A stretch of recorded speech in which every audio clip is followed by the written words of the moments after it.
Hi you guys, welcome back to my channel. My name is Oceana. I am very excited to share all of the books that I read in May. It was a really good reading month. I had some really good reads, some kind of mediocre reads as well. I will say my sliding door is open, so you may hear nature out there, some planes, but I thought it'd be a nice ambiance and it just makes me happy to hear the birds singing. So I'm also dealing with some allergies. So if I sound a little stuffed up, it's because I have sinus issues, okay? So a lot of these books do have reading vlogs for them where I go into more depth of my reading process with these books. So I'll link all of the reading vlogs down below. I really tried to have some fun with these vlogs. I themed them and it was a really good time. So if there's any corresponding videos for these books, I'll link them down below if you want to see more.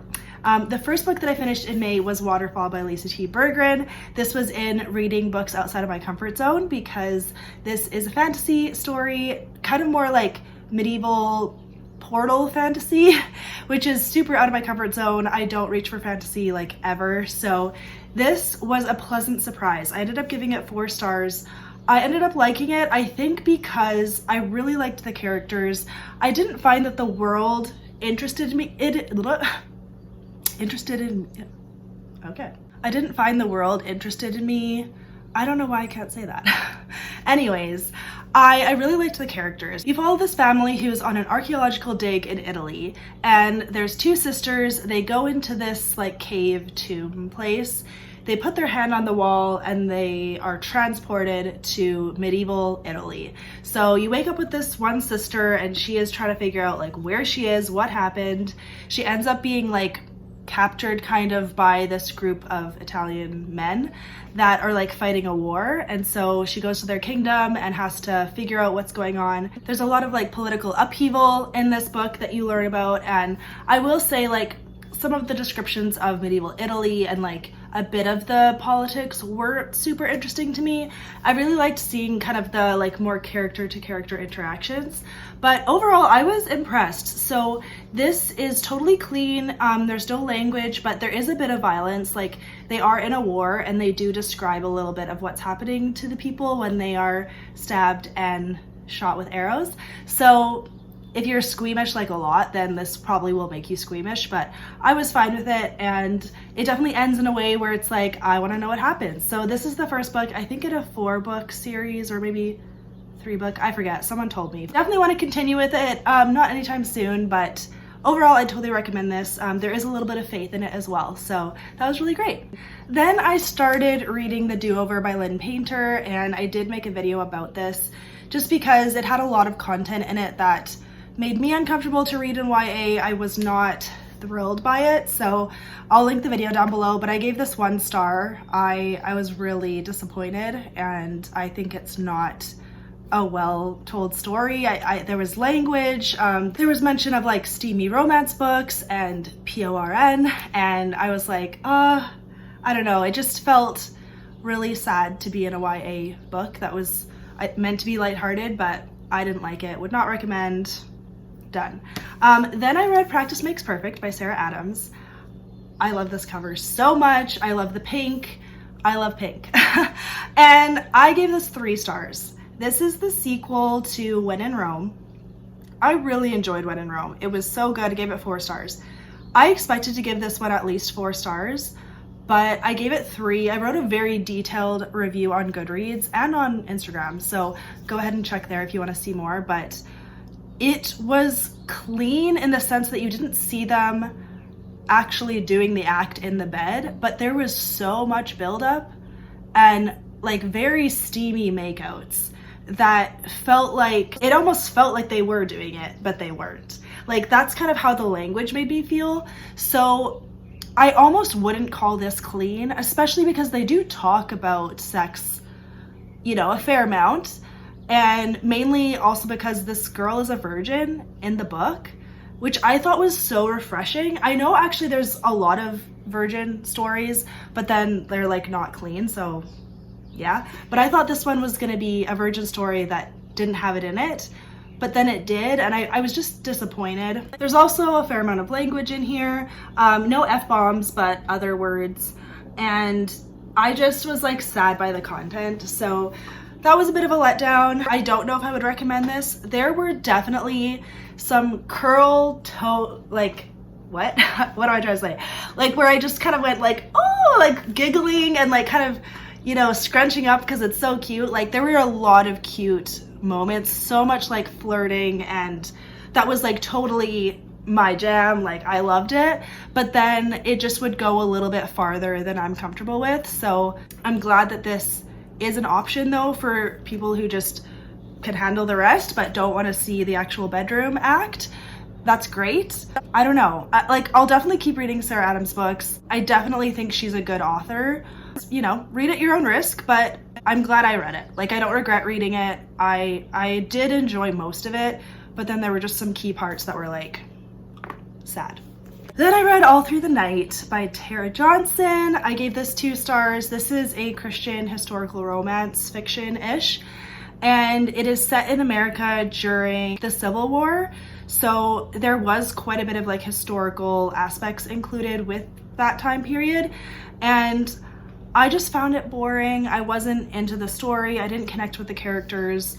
I did push through, but I was skimming a lot of it near the end there, and overall I wouldn't recommend it. If you like similar books that I do, I just like didn't see anything special about this book and I didn't enjoy it, so that's too bad. In that same vlog, I read The Best Summer of Our Lives by Rachel Hauck, and I gave this 4 stars.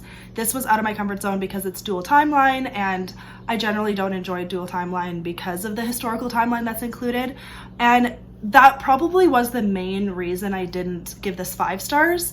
If it was just one story, I feel like I would have loved it.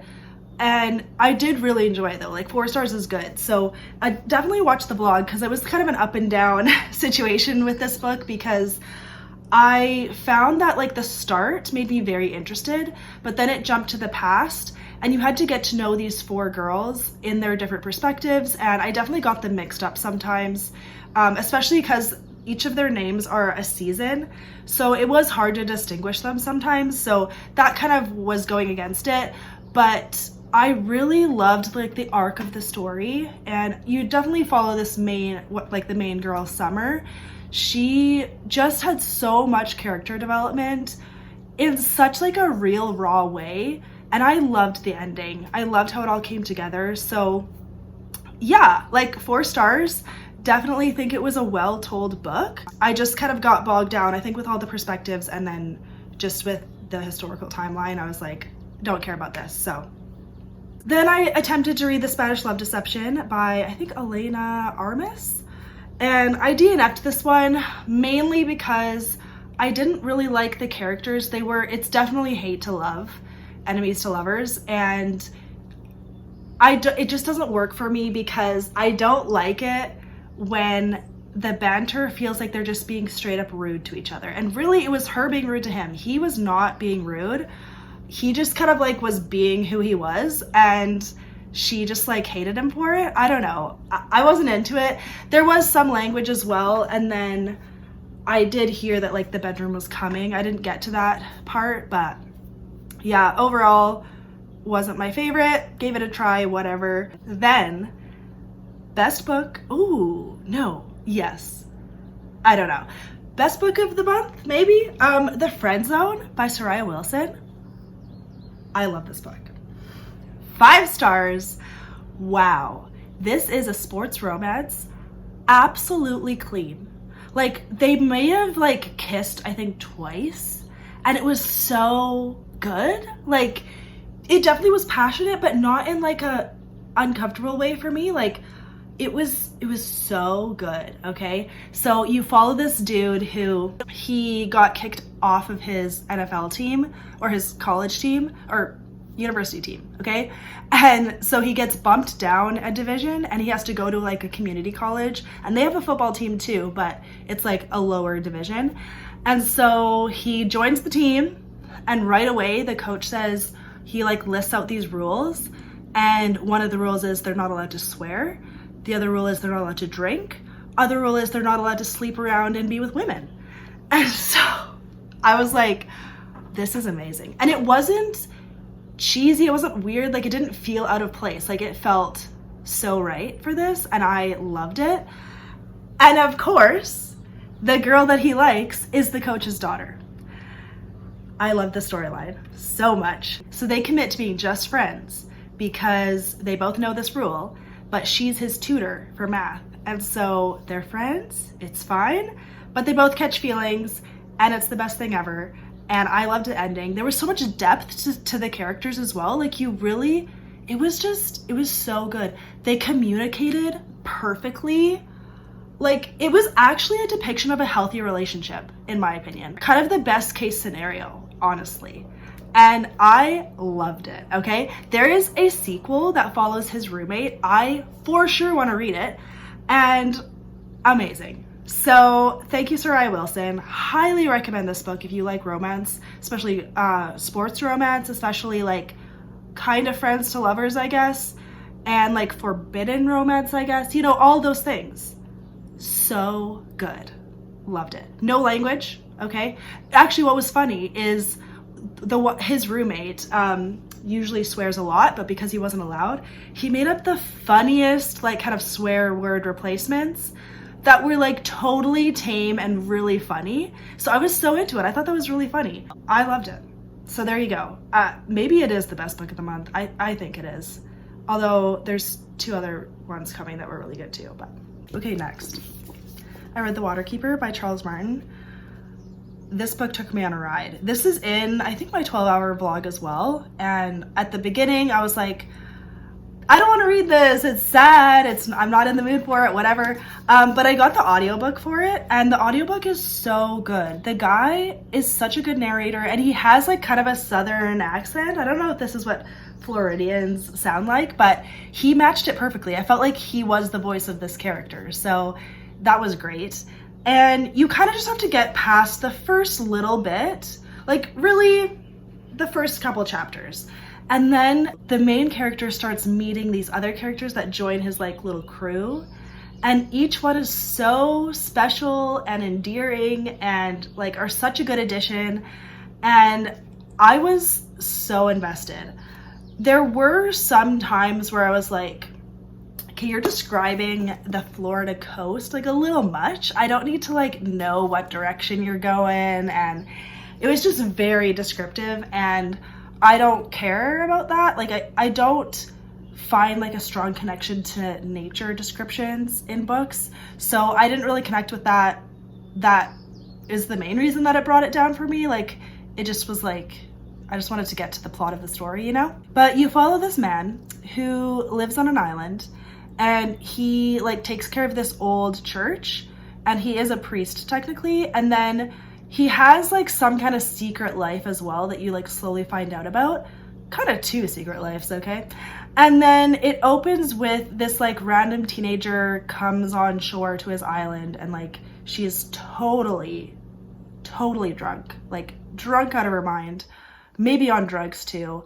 And they have a conversation. He knows what's going on with her. Like she came from this cruise ship, and he knows that she is being trafficked, but she doesn't know it. That's like the whole trick. Like they kind of lure these girls onto these cruise ships, drug them up, and then traffic them. And so that's the main plot of the story. Like it's about trafficking. So it's so sad. And for this to be set in modern times, it's just like, how do people exist that like this is something they would do to another human being, you know? It's like, sometimes I can't even believe it. Like, as the story goes on, he ends up, and this is all on the back, he ends up meeting the mom of the girl he met on his island. And so him and the mom go on a quest to rescue her daughter. And it's all of the aftermath of that. Like, yeah, it goes pretty intense. Like there's a lot of action in this book too. And I just came to love the characters. I really felt like this was a well-told story. And of course, Charles Martin likes to make things a little bit like dramatic and like far-fetched a bit, but like it's fine. It's a story, it's entertaining, and I just go with it. But definitely some things it's like That would never happen. But it's fine. I definitely enjoyed it.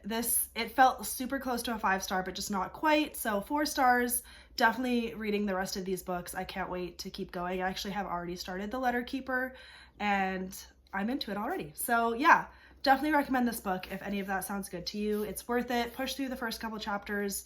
And again, I just love his writing and these characters are just so special. So yeah. Okay. This was in my June TBR, The Good Sister, Sally Hepworth. So I have 2 sisters. I have 2 younger sisters. I'm the oldest. So it goes me, my brother, and my 2 younger sisters. So I was 5 and 7 when they were both born. So I'm definitely older than them. And just any book about sisters really interests me because I always wonder if they're going to get it right, you know? And this book got it right. But it's in the video, I said that this was a thriller. I wouldn't necessarily call it a thriller now. I guess it's more women's fiction, but definitely drama, okay? Women's drama. If that's what women's fiction is, then it's drama with a capital D. I was immediately hooked, which doesn't happen in thrillers for me very often. I have tried thrillers. Okay, I'm just gonna call this a thriller, whatever. I've tried thrillers and books like this, like kind of a lot throughout my reading life, and they never interest me at the beginning. I'm just like, these boring people doing boring things, I don't care. But this started with a journal entry, and again, normally I don't like that, but it was told so well because I was like, whoa, what is going on here? So there's 2 sisters, Rose and Fern. They're twins, okay? They're twins. So I don't know the twin aspect. I am not a twin, so whatever, but they're sisters, and Rose is definitely the caretaker in the relationship. Fern isn't great at taking care of herself or anyone for that matter. Fern, as you come to realize very early in, she definitely has some kind of form of Asperger's or autism, or she's on the spectrum for sure. And so automatically I'm like, okay, Rose, I feel for you. Like, she is constantly trying to take care of Fern and make sure she's okay. And so these journal entries of Rose are explaining their childhood and what went on. And she explains, like, their terrible mother. Like, it was awful to read some of the things that the mom did. And then every other chapter, for the most part, is Fern's perspective and what she's up to in the present. They're like 27 or 28. I was absolutely captivated from the first page. I read this in basically two sittings. It was amazing. It was so good because you come to realize, like, everyone has a dark side. When I tell you the twists that come, that, like, this is why I like myself as a thriller reader, because I literally take things at face value. I don't read into things much. When I first started, I was like, someone's gonna die. That's just how it goes. One of them's gonna die, or both. And that's how it's gonna end. That was my only prediction. Otherwise, I was like, I have no idea. And yeah, I was so on board with this. Like, I loved reading Rose's entries. I loved reading about Fern. Fern was such a sweet character. Her character was so interesting to read about. Loved her perspective. And how it all goes, I was amazed. I loved it. I super enjoyed it. So entertained. If this is Sally Hepworth, like, sign me up. I would read more. First thing, no language except 2 F words, and it was one character that was, like, in it for a minute. It was like in Rose's diary entries. This one guy, he said the F word twice, and that was it. No other language in the book.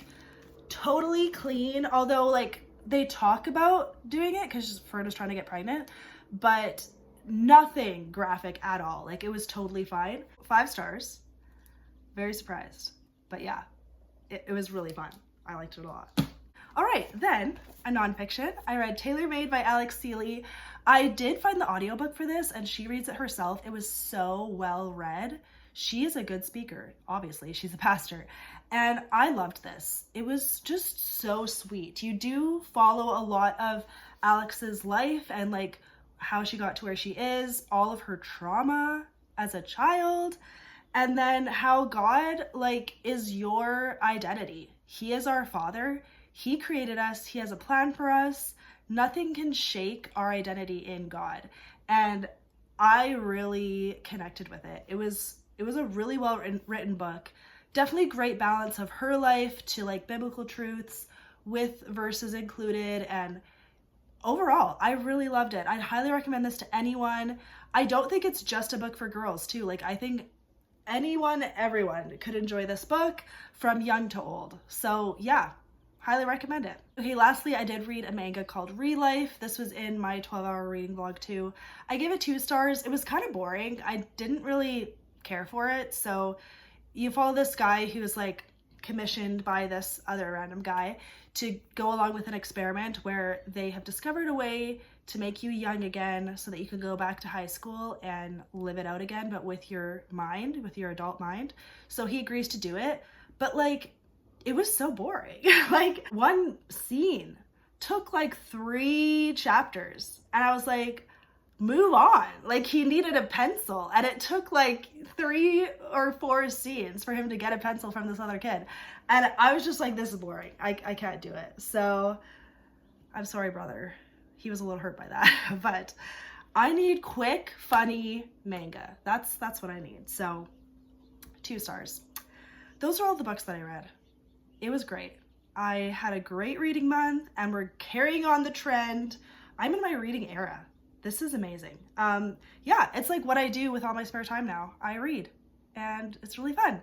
So I will link all of these books down below, write them with their authors, any videos down below, all of that. Let me know if you've read any of these books and what you thought of them. I hope you got some recommendations, and thank you so much for watching, you guys. I'll see you in my next video. Bye.